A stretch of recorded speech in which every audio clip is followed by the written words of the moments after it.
The following is a presentation of TFNN.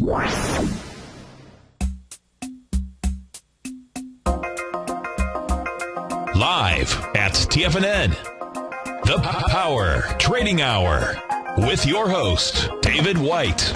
Call now, toll free at 1-877-927-6648. Internationally at 727-445-1044. Now, David White.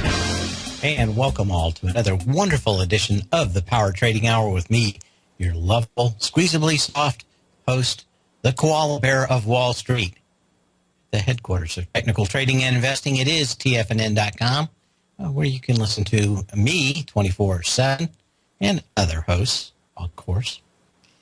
But always live 2 to 3 each trading day, and of course archived and on Channel 14 for Tiger TV. If you want to see my charts and other things, if you're not in the Tiger's Den, our chat trading room. Anyway, it is a wonderful day. It is the 11th, kind of already in the dog days of summer. If you're down here in Florida, hot, and humid. And I tell you what, yesterday it was just like going out and being wrapped in a nice, warm, huge bath towel that had just come out of the microwave. Just wrap yourself in it and go out there. Boy, it was hot and muggy. Anyway, it is the endless summer that's already started, at least down here in Florida. But really, just the sun, it beautiful. Actually, if you were under a tree or in some shade, but well, if you were out there in the sun, it was like they had every Klieg light in the world on you. Anyway, it is a wonderful day out here, and when we look at the markets, we are off a little bit for what can you say? Some of the for the first time in a while, we can look at negative levels. We're off at 10 points on the S&P cash, 1.65 billion shares. So volume is weaker as we start the show than yesterday when we were going nowhere. But again, not a lot of energy in this. And of course, this is Weird Wally Wednesday, the day that option market makers go delta neutral. I wish it was some other day than expiration day or Weird Wally Wednesday. I tend to at least put some discount on the movements that you have on this day. One of the reasons I'm not thinking that this market cracks, at least in the next few weeks, we're going to talk about, but there is a huge IPO pipeline coming out, and at least the street thinks they're going to be able to still get these stocks out the door. And generally, they are right, by hook or crook, by phony upgrades, whatever it takes to keep the market up and happy, to get people to buy these new IPOs, dubious as they may be. So I'm not tremendously thinking there's a lot of downside. I will wait probably till noon or later Thursday to figure out if there is anything more to this. Of course, one of the tenets of watching expiration is that when option makers go delta neutral, 80% of the time, the low of today will be the low for the next 7 trading days. When, a lot of times we talk about indicators and MACD, and, if you could get an indicator that was right 56% of the time historically, that would be absolutely fantastic. If you can meet things like, that a week from Friday, 80% of the time we're going to be higher, you need a rather compelling case to say that this is the time that is not going to be true. So right now, what do we have a low for today? 1940 on the S&P cash. Maybe this thing gets out. Maybe we start seeing some decent volume. But if we don't have something like 3.5 billion shares at the end of the day, my guess is that we are probably going to drift slightly higher into expiration into next Friday. And we're going to be watching this IPO pipeline that has gone pretty much full blast. We do have 3 big tech IPOs coming out, a lot of pharma, biotech stocks coming out, and we'll talk about those later in the show. But I would love to see, some kind of sign that there is some volume even out here in the middle of the summer. But we're probably about 200 million lighter than we were yesterday. I am long two stocks, one in my daily newsletter, one in my weekly newsletter. And I think one's off, 0.2%, still doing well on that. The other one, it's off maybe 0.75%, but still way up on that trade too. And I think as we go through the next week, we're going to continue to see additional strength in these, not so much in volume, but in just a slow, steady, short move up. And I could be wrong, but again, normally I don't like to have more than any 10% in any one position. So as far as my portfolios, I'm not any more than 10% long out here. That's about at the length that I want to go to. And if I sold both of them now, I'd be making a decent profit. And so I've got some room here by getting into them at the right time. But we shall see how these play out over the next week or so. It's hard for me to think that this is going to be anything more than a small pullback. But I'm willing to change my mind if we get any kind of indication that volume is starting to pick up. And maybe we get that by the end of the day. And I'll sell at a profit. But to me right now, it is problematic to think that, or at least in my call, that we don't go up and touch 2,000 on the S&P cash by the 4th of July. I think that's the setup right now, even with no volume. And that may be setting up the high that we need to short, or we may continue going on, may continue to push this thing until the Alibaba IPO or even into the elections. But I think that there's going to be some money to be made on the long side here until that happens. But it's going to be rather minimal compared to what happens when the man behind the curtain reveals himself. This kind of light volume always ends in pretty bad time, and we've seen this movie too many times before. So I am cautiously optimistic to be long, maybe one or two positions, but certainly nowhere close. And I'm keeping 90% of my powder dry out there. So what do we have going on here in Histoire?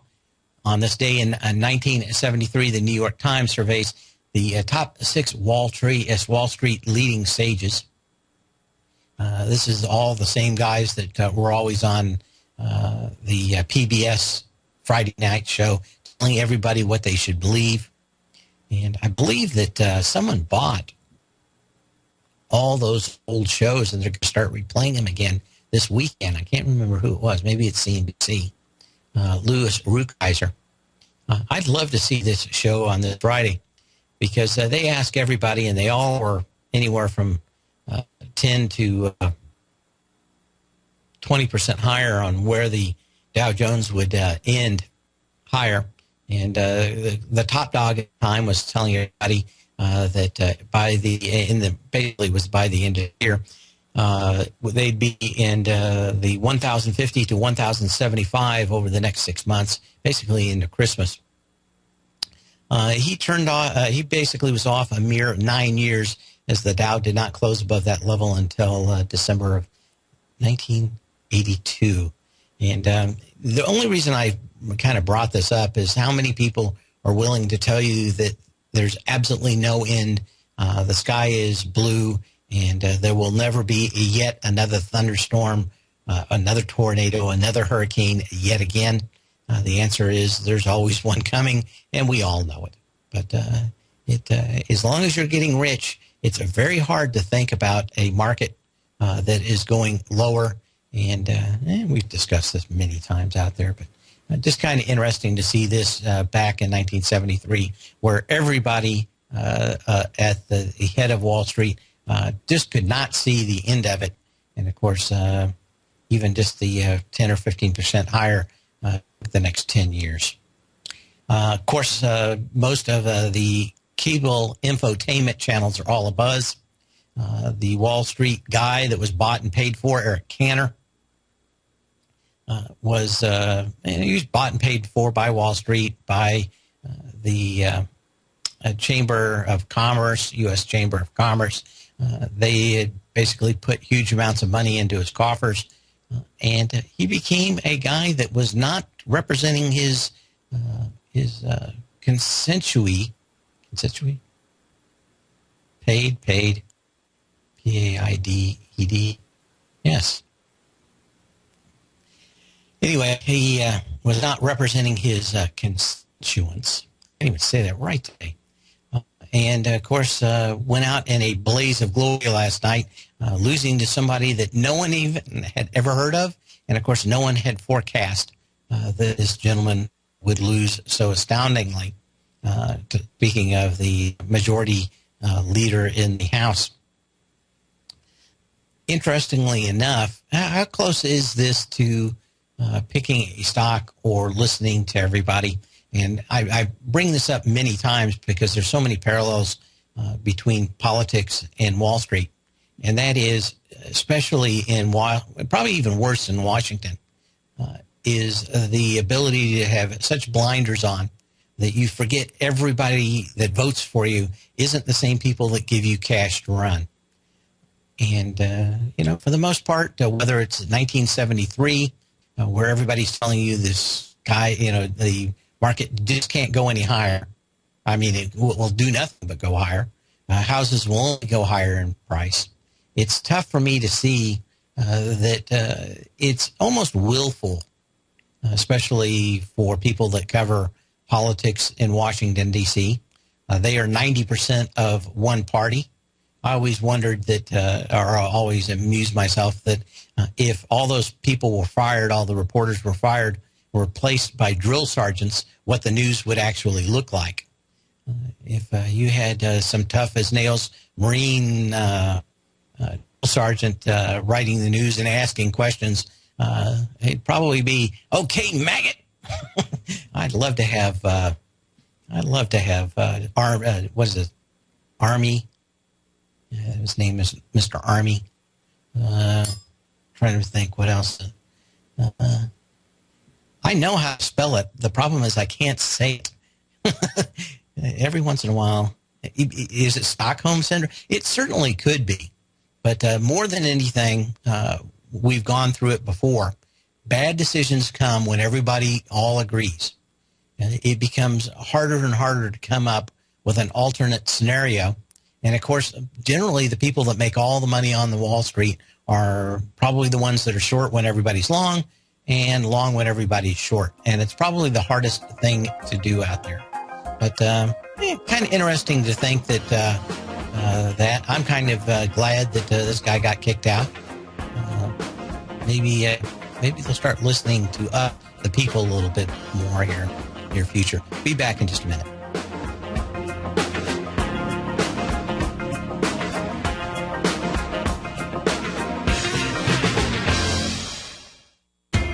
TFNN is excited about our new software charting program, The Art of Timing the Trade Charts. In collaboration with Tom O'Brien and using his best-selling book, The Art of Timing the Trade, Your Ultimate Trading Mastery System, David White has programmed an outstanding piece of software that will complement any trader's methodology.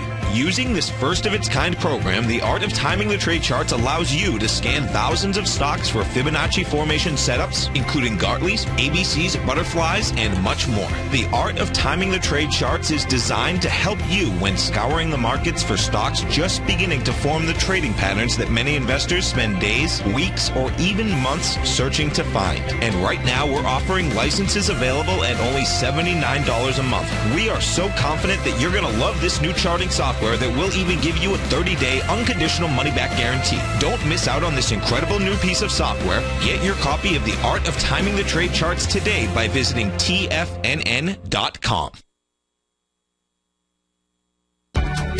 Wouldn't it be great if you could get a red light, green light indicator that gives you signals on 25 different future contracts? Now you can with Taz Signal Box. This red light, green light market profile system dynamically updates 24 hours a day and provides you with important trend and trade signals on 9 different commodities, 9 different indices, and 8 different currencies. Right now, you can receive a free 2-week trial to Taz Signal Box. For all the details and to find out how the signal box works, visit the front page of TFNN.com.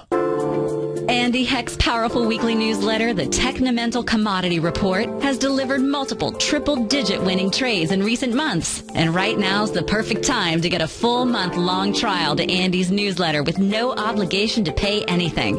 Andy publishes his weekly newsletter every Thursday morning, where he breaks down the commodity market and provides his subscribers with specific trading recommendations based on his trading methodology. By signing up for a free trial to the Technomental Commodity Report, you'll get a full 30 days to try out this powerful newsletter service and see for yourself the types of trades Andy has recommended for his subscribers. When you sign up for a 30-day free trial, you're under no obligation to pay anything. And should you decide to continue, you'll lock in the low rate of only $59 a month. Sign up right now for the Technomental Commodity Report and make sure you're ready to catch the next big trade in commodities. For more information and to get started today, visit the front page of TFNN.com. You've always taken the long view when it comes to investing, but what if there's an opportunity right under your nose? What if you could be more responsive to market trends to seek to boost your portfolio performance right now while seeking to reduce your overall risk? At Direction Funds, we connect investors with alternative strategies that seek to maximize their returns. Smart investors deserve smart alternatives. Find yours at directionfunds.com.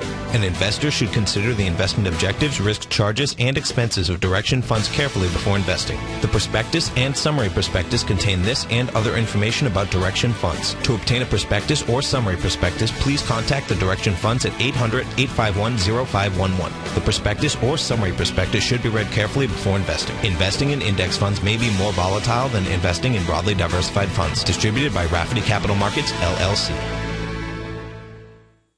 Many of our new listeners have heard about The Tiger's Den, but wondered, what exactly is it? The Tiger's Den is a lively community where professional traders and investors can meet, exchange ideas and information in a comfortable, moderated atmosphere. Hear all of your favorite TFNN shows, plus see all the charts as they happen, live during those shows, and have access to all those charts. You can test drive The Tiger's Den, absolutely free, for 30 days. It will greatly enrich your knowledge of these markets. Details on The Tiger's Den are on the front page of TFNN.com. Dave takes your phone calls now. Toll free at 1-877-927-6648. Internationally at 727-445-1044. We're off 10 points on the S&P cash, 1940, 1.5 billion shares on the consolidated New York Stock Exchange tape. So volume picking up a little bit, but boy, I really want to see something like a 3.5, 4.0 billion share day to really give us the idea that there's some selling that has come in. Of course, it doesn't always happen off these tops like that. I've got a couple of positions, and I'm feeling okay with them. I was feeling better earlier this morning. They're starting to roll just a little bit today, but I think we'll be okay. And keep an eye on it. We've got a few of these stocks moving over. We talked about them yesterday, and we'll get into them later in the show. For Apple, the European Commission is opening a formal investigation into Apple, Starbucks, and Fiat in relation to tax arrangements with 3 EU countries. Of course, I believe it's all legal, what Apple and the rest of these corporations have done. They're all international corporations or multinational corporations. They've done a great job of finding somewhere to go that won't take all their cash. They may be the biggest communists in and on TV, but when it comes to saving their own cash, of course, horrible hypocrites, pretty much all of them. I don't know about Fiat so much, but hear incessantly stuff from Apple and Starbucks about socialistic things to do. And, of course, the first time it comes to making and paying any taxes, they are looking elsewhere to find a way to pay no taxes. That's for other people. That's for the stupid people, I guess, is what they think. But, of course, there has been a great deal and arrangement with Ireland. Ireland did the right thing, started cleaning up their house far before the rest of Europe did. and why it was extremely painful. They're pretty much going through the other side. Part of that deal was setting up some very desirable ways of incorporating in Ireland. Now, some of those are probably going to come out. I don't think they're bad, and I think Apple was right to do it. I just think it's a little phony that they all talk about all the other stuff, and the first thing they do is run to pay no taxes. Last year, the U.S. Senate investigation accused Ireland of giving special tax treatment to Apple. They gave it to anybody that would give them any cash. And, of course, even if basically something's better than nothing, and why they were having in the deep parts of their bank overhaul, they were more than willing to have anybody give them any cash, even if it was a whole lot less than someone else. But look for more of the shakedown from the European Commission to come out this year. When you run out of everybody else's money, that's probably the end of a lot of policies. And my guess is that we're going to continue to see, especially the EU, look for money anywhere they can. We saw France basically move out some of the richest people in the world by raising the tax rates to 75%. And, of course, we've got, what's that guy, Depardieu. Gerard Depardieu took off to Russia so he wouldn't have to pay French taxes. And the other guy that runs the, worth of like, I forget what, but worth like $30 billion, decided to move to Brussels to get out of France. But that's pretty much where things go. Google bought a company called Skybox Imaging for $500 million. This is the company they've been working with forever to actually give them their aerial views or space views, and the street view is something else, but it is part of this whole mapping system. $500 million, not a big deal for Google themselves. So this is kind of one of the minor developments around Google.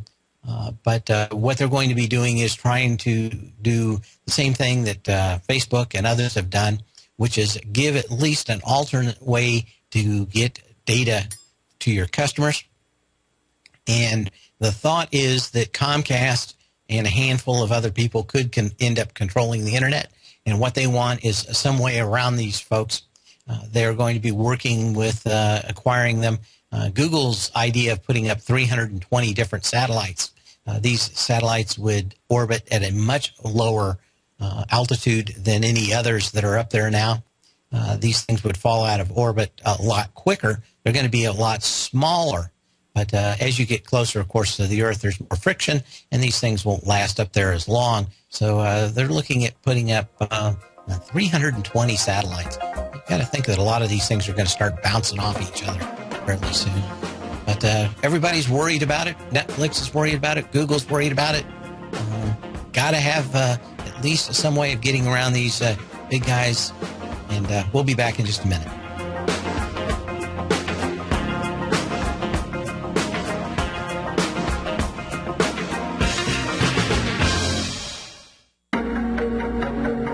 Has the current market volatility continued to stop you out of trades when the market spikes against you?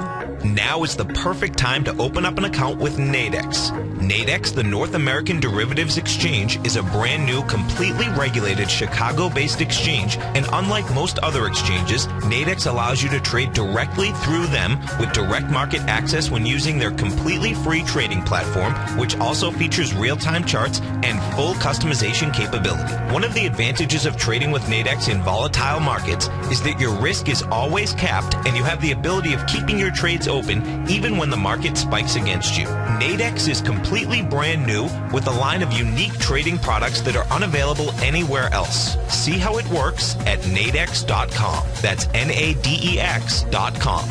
Or click on the Nadex banner on the front page of TFNN.com. Futures and options trading involves risk and may not be appropriate for all investors.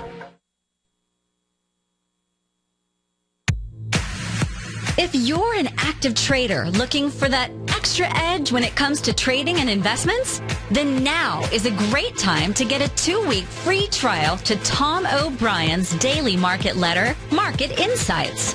Tom O'Brien's daily newsletter, Market Insights, comes out every market day at around 9:30 a.m. and provides Tom's daily commentary on the broad market, including the Dow, NASDAQ, and S&P, plus specific trade recommendations. There's even an update published most afternoons to keep you informed about the day's market activity. He'll give you the entry price, price target, and stop price of each stock in option trade. With Market Insights, there's nothing left to guessing. For all the details and to get your 2-week free trial to Market Insights started today, visit TFNN.com.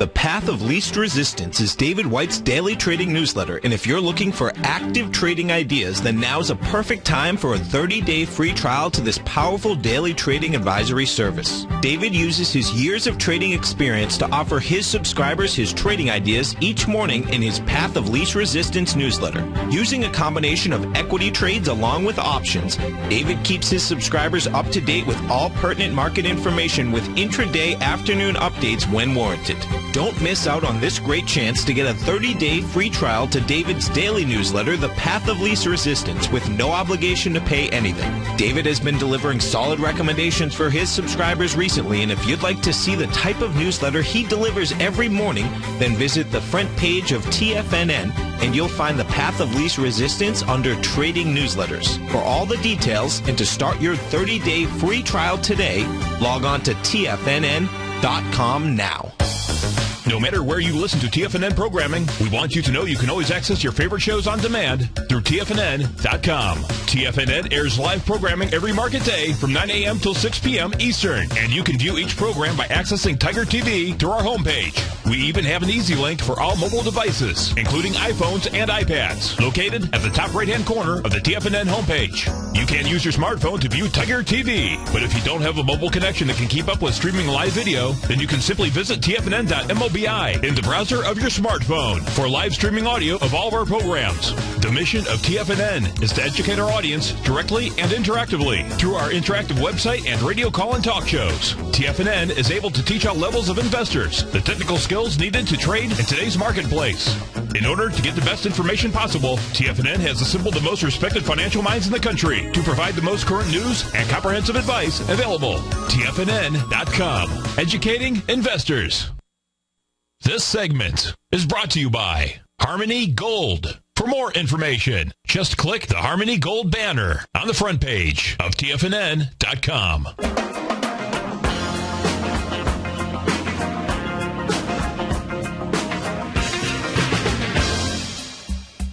And, we were talking about Google when we left. Had a couple of questions in the den, but I think there's two parts of this for Google. One, they want to own their own imaging company and defend their maps position.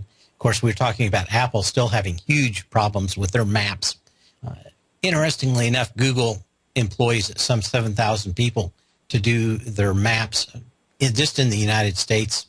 I think 6,000 of those in the United States, about 1,000 in Europe. And they do some stringers elsewhere around the world, Australia, but mostly they make most of their money with maps in Europe and mostly in America. And Apple has continued to try to do this with about 100 people and by farming out the satellite imaging. Interesting, just the same. I did notice, though, I think I mentioned this on the radio with Tom a couple of months ago, did see that Bing is working very hard, and they had their little Bing cars like the little Google cars running around the neighborhood. And I tried to take a picture of it. I didn't have my camera, wasn't at the ready, as they would say. I was walking dogs, had my hands full. But there are going to be more people in this area. Just kind of funny that I almost look at this almost like politics. If Google had messed up their maps, you'd never hear the end of it.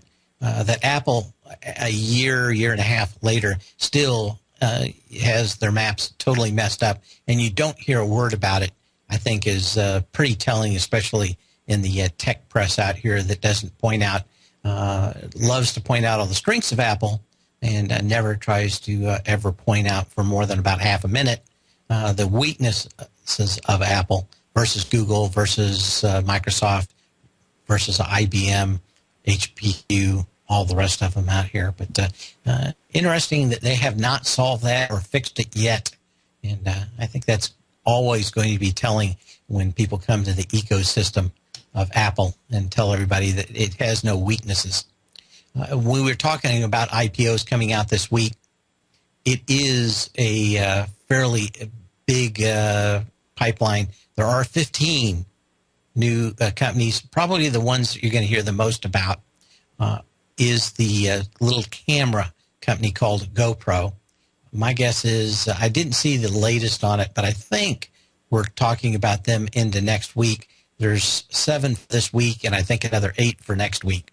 And I've seen the pattern, at least over the last 6 months, really develop, and that is that going into options expiration, they are really trying to load up the IPO schedule for then, hoping that the markets would be somewhat tame and benign, sanguine.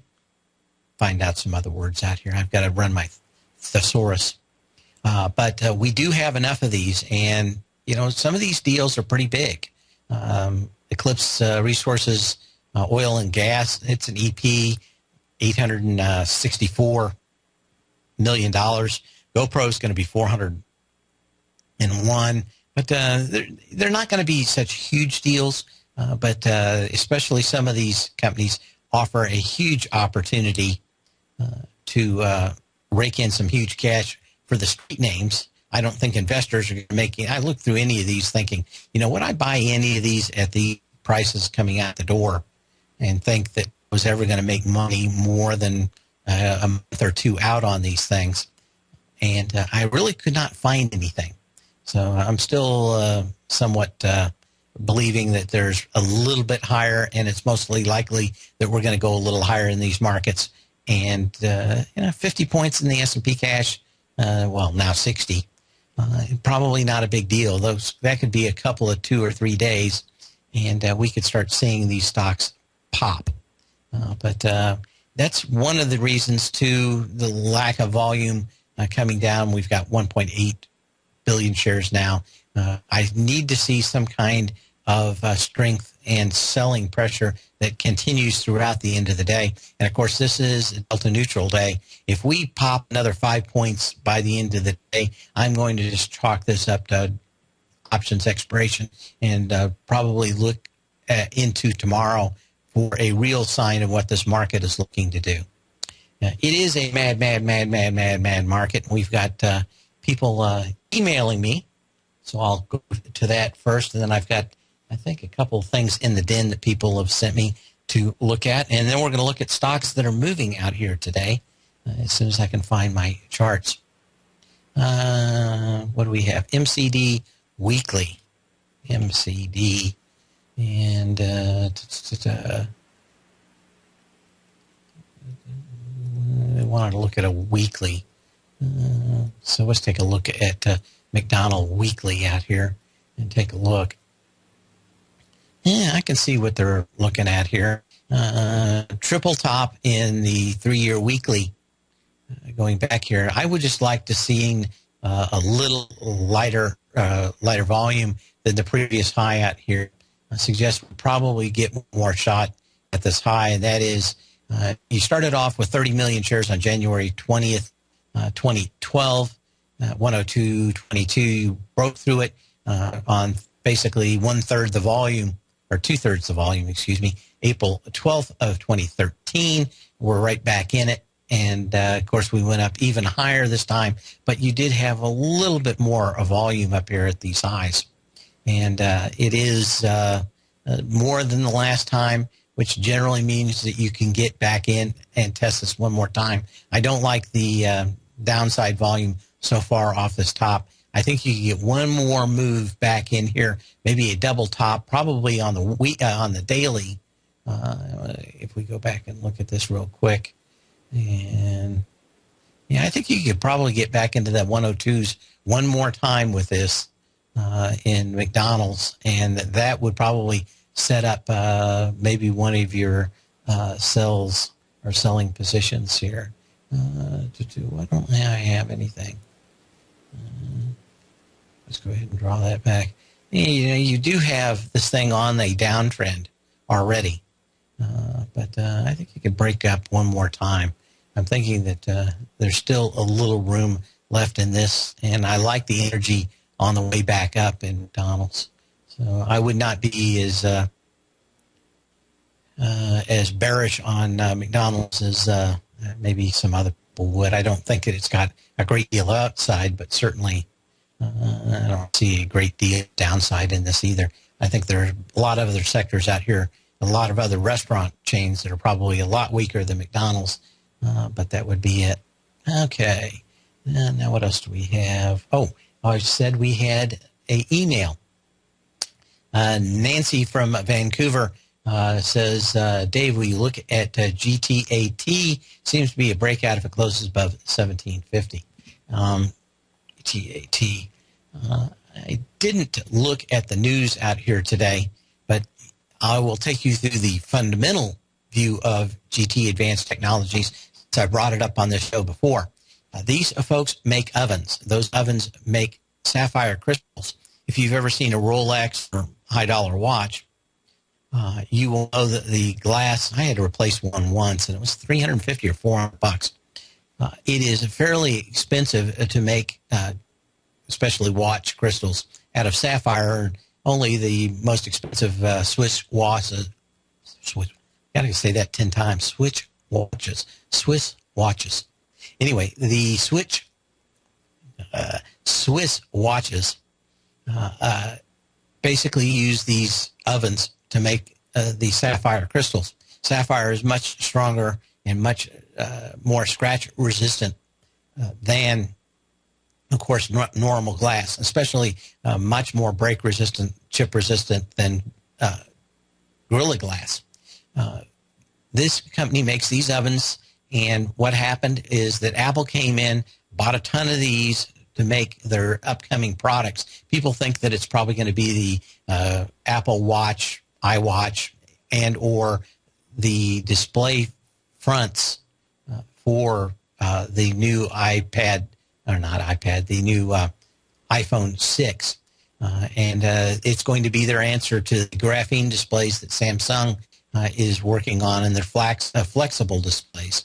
I think that the flexible displays are probably going to be better than Apple's, but Apple's at least going to be able to come up with something that say that they've got something that no one else has. Now, the question is anybody going to spend the money to buy these very expensive ovens and tag along so that they can also say that they have a sapphire crystal front for their machines? And I think why there will be, I think it's going to be darn near impossible to find anybody to buy in the kind of quantities that Apple did and buy an existing sapphire manufacturing plant in Arizona and just all the other stuff that goes along with this to mean that this thing, because you got to keep on selling these machines. Now, this isn't a machine where you sell it and you start making gobs of money on the back end. You make all the money on the front end for GT Advanced Technologies ovens for making these sapphire crystals. So they're going to have to continue selling these. The question is, I just don't see a lot of people racing to GT Advanced Technologies or a lot of sales lines out there saying just how many people are buying these new ones. I didn't check the news today, but let's see. Material and insiders are selling GT Advanced Technologies. Shares of Advanced Technology.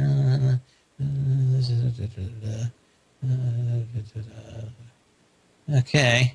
So we got Advance. We got the CEO has sold almost $10 million in shares. Not a whole lot, around 600,000 options. The insiders are selling this company, and I think there's a reason why. And you kind of have to watch that. So the question is, will this thing break out? And the question is, I'm going to have to see somebody else line up behind it. We know it's not going to be Samsung. And is it going to be BlackBerry? I doubt it. They're barely in business. So who's going to be the next one to buy a huge amount of these ovens to keep this train going out here. And it is problematic. Now, normally they sell these ovens to people using sapphire to make solar cells. And I think most of those companies have plenty of ovens to make all the solar cells that they need for the the substrate for all those. So to me, the problem is, how do you find all of this? And I didn't look at too much in the news out here. But yeah, basically they're all saying buy the iWatches, and this company's going to go higher. Question is, I think that they've sold all the ovens they need. My understanding is that they basically bought enough ovens to make 200 million iPhone 5 fronts a year. That sounds to me like all that they would ever sell. How many are they really selling? And I think the reason they bought that many is so that they can get a great deal of them out at the beginning and not have to wait a year to actually get that 200 million. Then a month or 2 months, they could make the 10 million that they probably truly need. So I have a feeling it's a much more of a deal where they just want to be able to control just when those sapphire fronts come in. Okay. Don't see anything else in. So now that we know the fundamental picture behind GT Advanced Technologies, what they do, and why they are up here at this price right now, what I dislike is this light volume up. The question is this thing going to break out? It does have decent volume today.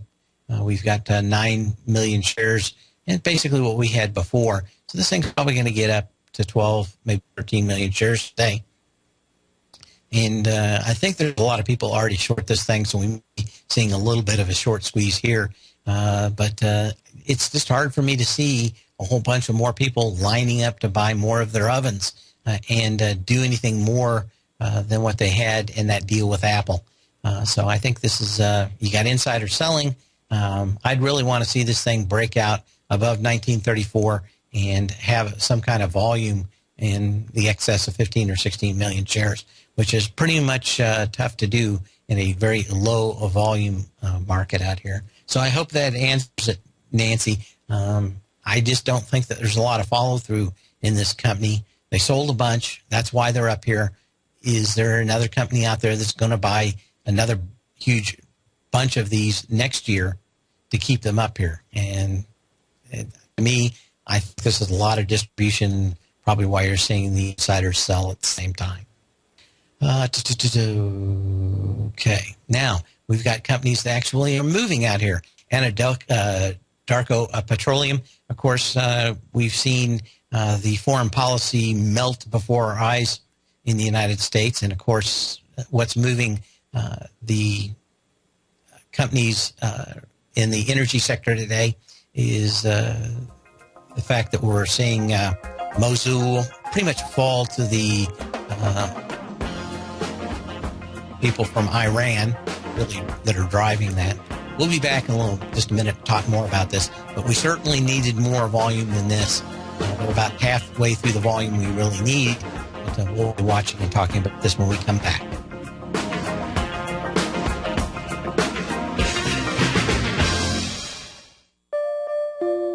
Daryl Martin coined the phrase diagnostic trading, and we're happy to announce that his diagnostic box spread analyzer has finally been released. The Diagnostic Box Spread Analyzer helps you easily identify the best box spreads on Nadex in seconds, plus you receive access to the diagnostic deviation levels, as well as step-by-step training videos teaching you how to trade Nadex spreads so you can quickly master the mechanics of this simple yet powerful trading instrument. By pulling live data from the Nadex exchange, the Diagnostic Box Spread Analyzer does all the math for you, calculating risk, reward potential, distance to break even for both outright spreads and spreads used to hedge the underlying market. Visit the front page of TFNN.com today to get your 2-week free trial to Daryl Martin's Diagnostic Box Spread Analyzer and gain access to the valuable information it can provide when trading the Nadex box spreads.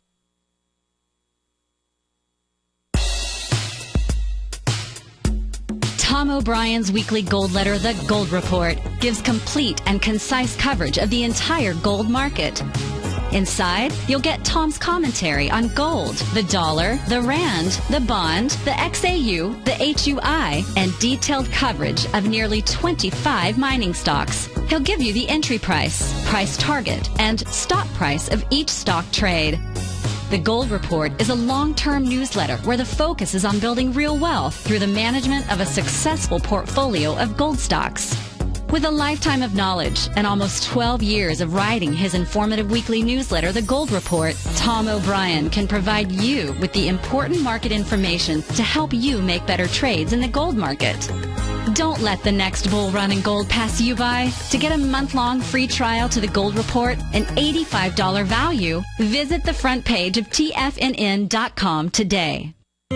David White's newsletter, The Technology Insider, is focused like a laser on finding the next big things in technology. If you had invested only $10,000 in Microsoft in 1986, you'd have been a millionaire by 2000. Disruptive technology like Microsoft's is the key to these massive long-term profits, and the Tech Insider is the vehicle from TFNN to capitalize on these opportunities. This is the go-to newsletter that identifies, monitors, and profits on mostly little-known cutting-edge companies with great long-term prospects. David's experience is as an inventor of Emmy-winning animation products for TV and Hollywood that propelled a company public. Match that with 14 years as a full-time trader, and he's uniquely qualified to guide you through the light-speed world of ever-evolving high-tech. If you're ready to ride the next big technology bull market for less than $40 per month, log on to TFNN.com and get your 2-week free trial to the Technology Insider. Get in on the ground floor of the next big thing today.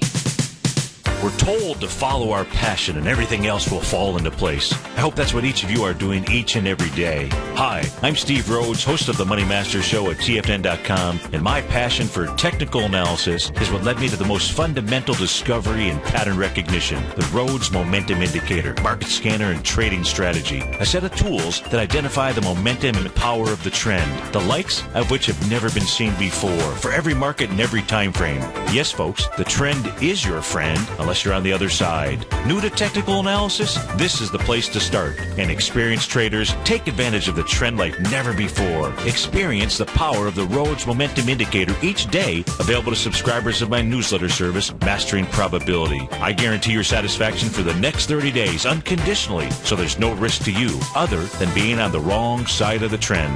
Mastering Probability, available on the homepage of TFNN.com. And folks, live with passion. This segment is brought to you by TFNN. Test drive all the newsletters for free at TFNN.com.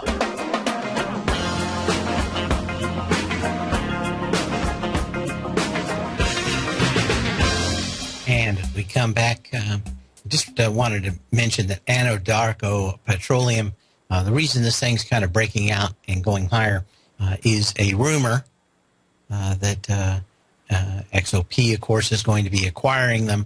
And from the volume out here, I don't put a lot of stock into that. But my guess is that this was sitting around and ripe for a short squeeze.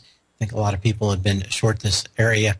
And the combination of seeing the problems in Iraq and our government basically doing nothing, dithering away as it's become to be known, means that we're probably looking for bigger problems in the Gulf. And maybe one of the reasons why crude has stayed up against all odds, and that is they knew that something that we didn't know, and that was that we were more than willing to watch crude prices go higher and not defend what we left in Iraq.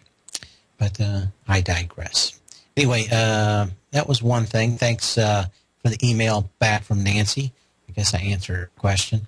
Some of the other stocks out here having problems are the airline stocks.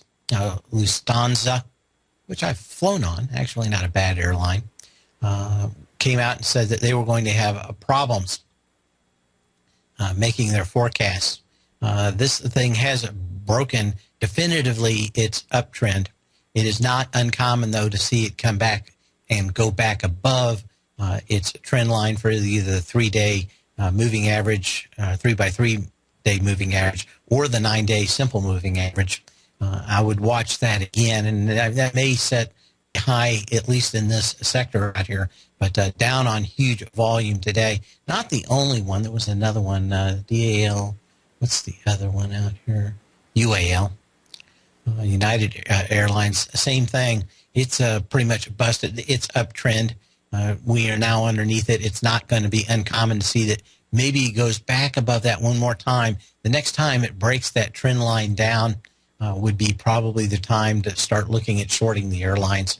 And it may be on nothing more than the problems in Iran, pretty much made by in Iraq, pretty much made by Iran, trying to take over Iraq now that we've exited. And it doesn't look like, I guess NATO is going to have a big meeting, and that pretty much means that nobody's going to do anything. So another green light for the forces of darkness around the world as we dither. I'm trying to think what else we had out here I wanted to talk about. Now, as far as a real breakout, I'm going to be watching this one closely. That is a Micron. Micron, just an upgrade out there. Not a great deal of other news, but there was a handful of people that had really started actively shorting Micron, and I have a feeling that these upgrades are going to come, especially in a light volume market, on any of these stocks that are up here at the high that have a decent short interest. And I thought that this thing was probably pretty much at the gas at about $27. It's been extremely light since then. Let me put it that way. But what we probably want to be looking for is some kind of abandoned baby, a lower close tomorrow, and that would be some of the stuff I'd be. Are memory prices skying? I don't know what skying is. Skyrocketing. DRAM prices. Not really. They're up. They are strong. And again, there's a whole reason for this, but to me, this looks rather desperate to have a breakout on kind of phony or faux news. So I don't like it, but watch it tomorrow and see if it can hold this high or hold this gap up. Anyway, remember to sell when you can, not when you have to. And we'll see you tomorrow, same bat channel, same bat time.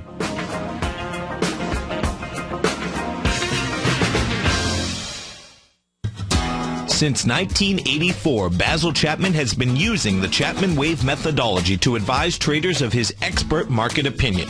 While originally hand-drawing charts from the late 1970s into the 1980s, Basil noticed that prices under most circumstances virtually always had a certain number of legs to the upside before declining sharply. Later, Basil found that computer software, which included the standard market technical indicators, enhanced the degree of accuracy in calling price turns, as well as market trend calls. Thus was born the Chapman Wave sequence. Using the Chapman Wave methodology along with other indicators, Basil Chapman advises his subscribers of his expert market opinion each market day with his opening call newsletter. Right now, you can get a 2-week free trial to the opening call, Basil's daily trading newsletter, by visiting the front page of TFNN.com. Cancel at any time during that trial and pay absolutely nothing. Get your 2-week free trial to Basil's newsletter, The Opening Call, today by visiting TFNN.com.